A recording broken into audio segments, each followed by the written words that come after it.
Magandang araw mga kahabi, welcome back sa Habing Daddy.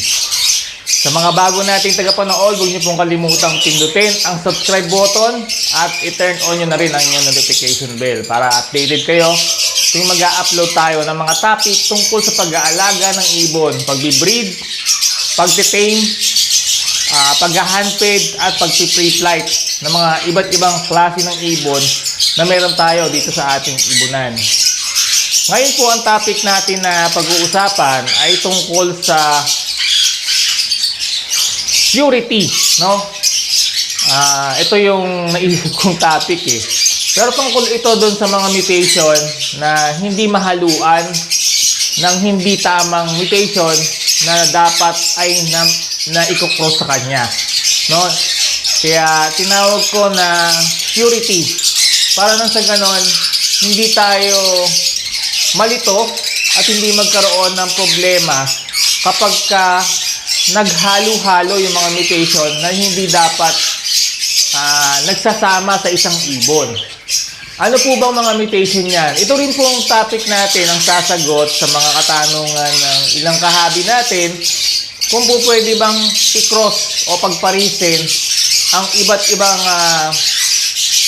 uri ng African lovebirds o iba-ibang mutation ng African lovebirds na pula ang mata, no? Sa African lovebirds po merong apat na sa Fisher, no, yung tinatawag nating ADS2, merong apat na klase ng pulang mata na mutation ng ibon ng Fisher, no? Una, yung Ino, no, yung Lutino, Albino, yan po yung Ino. Pangalawa ay yung Bronze Palo, no? Bronze Palo, ito yung isa sa high mutation, no, na meron tayo. Pangatlo, yung Pale Palo. Ang pang-apat ay yung Bronze Palo. Yan pong apat na pulang matang mutation na yan, iba-iba po ng karakteristik, iba-iba po ng itsura, no?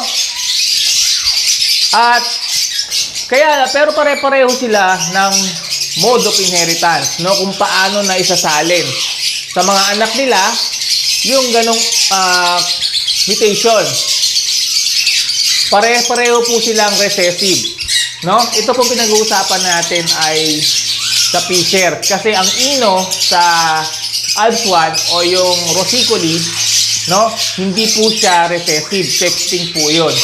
May mga video tayo tungkol sa recessive, sa pagkakaiba ng Ino ng ADS1 saka ADS2. No, pwede nyo pong balikan yun. Magkaiba po sila. Kaya itong topic natin ay particular sa Fisher mutation, kung saan recessive ang Ino, recessive ang Pale Palo, recessive ang Dan Palo, recessive din ang Bronze Palo, no?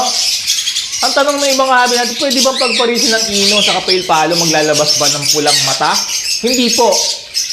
Kahit na pareho-pareho sila na pulang mata at pareho-pareho sila ng mode of inheritance, magkaiba pong mutation ng Ino sa Pale Palo, no? Kaya pag pinagsama nyo po, pinagpares nyo po ang visual Ino, visual Pale Palo, ang lalabas po normal lang, hindi pulang mata. Magugulat yung iba nating kahabi, bakit pares pulang mata pero yung anak hindi pulang mata? Kasi magkaiba po ng mutation yun. So ganun din po yung Bronze Palo, no? Iba ring mutation siya.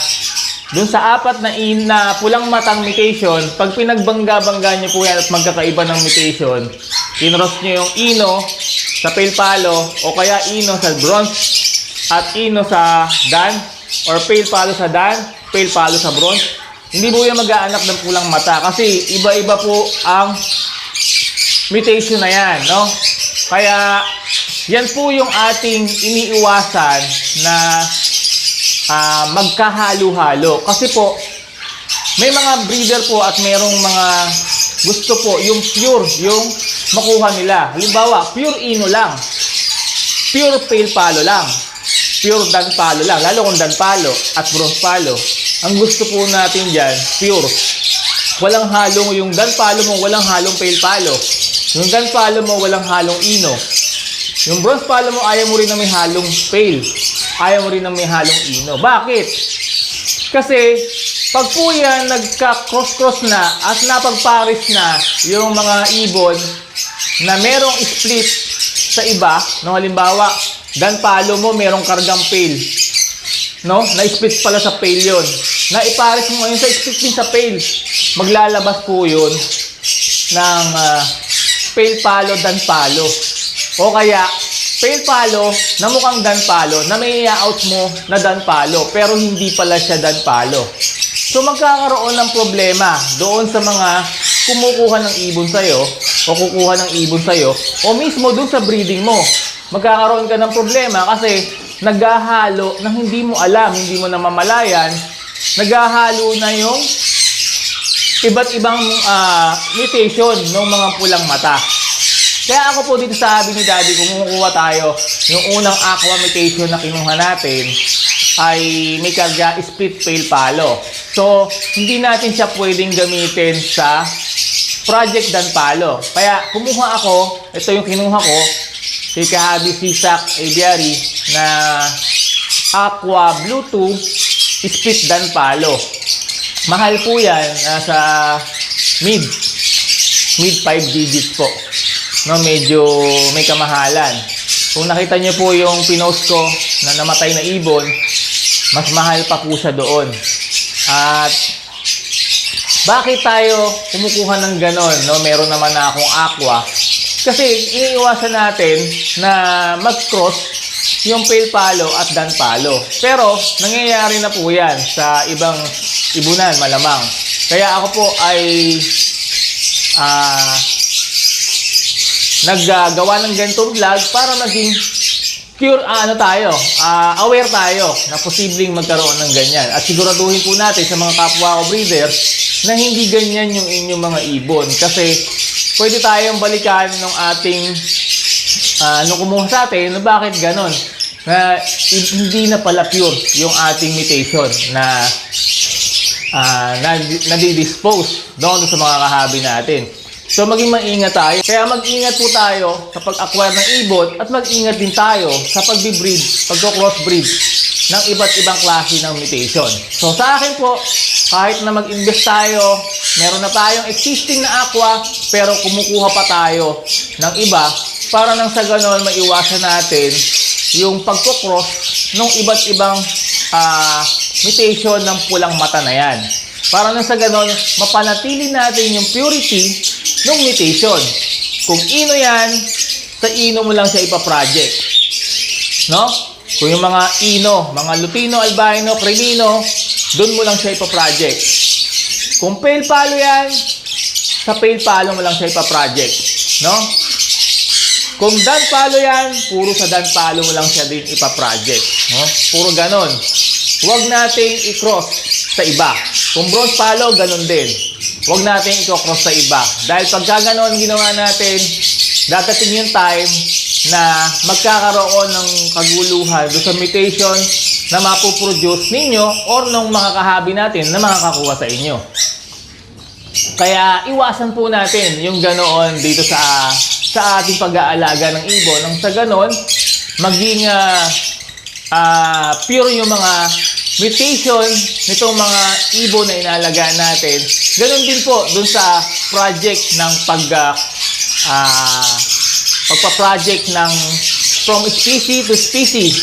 No, halimbawa, Personata to Fisher. Dapat po alam natin yung ginagawa natin. Para na sa ganon, hindi dumami yung mga hybrid na hindi magandang tingnan. No? May makikita tayo, maputla yung ulo, o kaya may patch, may mga bahid-bahid ng itim sa mukha kasi nagko-cross na po yung iba't ibang species ng ibon na hindi na i-breed, no, na ipa-project ng maayos. Meron po mga tamang process nun para hindi po masyadong dumami, no, yung mga hindi na yun ang mga hybrid na ibon. Para na sa ganon, yung quality, yung purity, mapanatili natin sa ating mga alagang ibon at sa ating ibunan. At sa lahat ng kahabi natin na gustong mag-alaga nito at na mag-start sa mutation ng ibon, hindi po sila maligaw, no?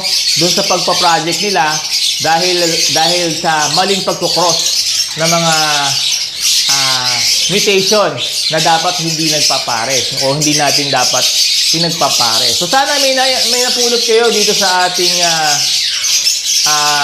topic sa araw na to.